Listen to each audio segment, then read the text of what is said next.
السلام علیکم۔ مدینہ منورہ سے تلاوت قرآن کریم اردو ترجمہ کے ساتھ سورۃ الاخلاص، قاری محمد جاوید خان، ترجمہ بآواز عباس ایوب، یوٹیوب چینل برکات الحرمین سے پیش خدمت ہے۔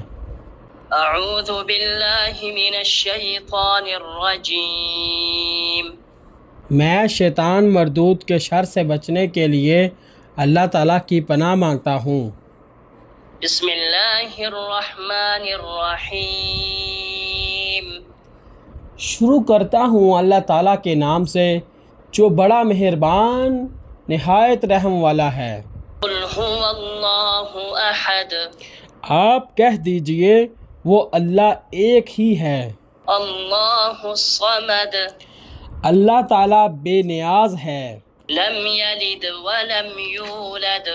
نہ اس نے کسی کو جنا نہ وہ کسی سے جنا گیا۔ ولم یکن لہ کفوا احد۔